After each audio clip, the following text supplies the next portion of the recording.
Mga kahuwan, panoorin ang video na ito upang alamin ang pinaka-latest na balita tungkol sa lagay ng panahon at bagyo update today. Sa ating latest satellite images, makikita pa rin natin na dalawang weather systems na nakakaapekto sa ating bansa.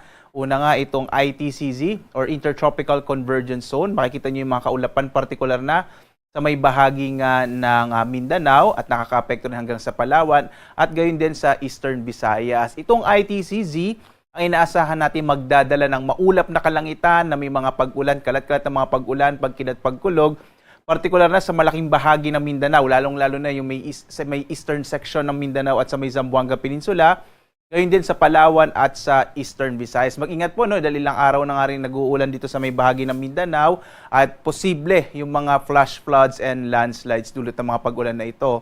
Samantala, ang easterlies, ito yung hangin na nagbumula sa karagatang Pasipiko, medyo maalinsangan pa rin yan, ay magdadala ng mainit na panahon sa malaking bahagi ng Luzon at Visayas, habang malaki pa rin yung posibilidad ng mga thunderstorm sa hapon hanggang sa gabi. Muli po, ngayong buwan ng Mayo, inaasahan natin maaaring magsimula ang panahon ng tag-ulan. Kaya mas maaasahan natin na mas mapapadalas pa yung mga thunderstorm sa hapon hanggang sa gabi.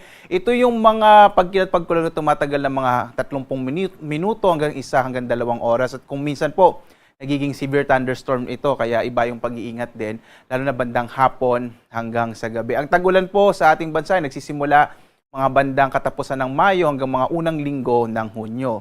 At sa ngayon nga, wala pa rin tayong minomonitor na low pressure area sa loob at labas ng Philippine Area of Responsibility. Hanggang sa mga susunod na araw, medyo maliit pa rin chance ang magkaroon tayo ng bagyo. Dito sa ating heat index or damang init, makikita natin maraming lugar pa rin sa ating bansa. Halos 30 na lugar po ang makakaranas pa rin ng mga nasa danger category. Ito po yung nasa 42 to 51 degrees Celsius na heat index. Kaya iba yung pag-iingat po, lalo na sa may bahagi ng Upper Cagayan kung saan inaasahan natin ngayong araw, posibleng may pinakamataas na heat index. So posible po yung mainit na panahon na maaaring magdulot ng mga heat stress. Kaya mainam po, uminom tayo ng maraming tubig at iwasang lumabas bandang tanghali. Sa lagay naman ng ating karagatan, wala tayong nakataas na gale warning sa anumang bahagi ng ating kapuluan. Ligtas pa rin pumalaot yung mga sakyang pandagat, maliliit na mga bangka sa mga baybay ng ating bansa. Kung minsan po, biglang lumalakas yung alon ng karagatan. So iba yung pag-iingat pa rin po, mga kababayan.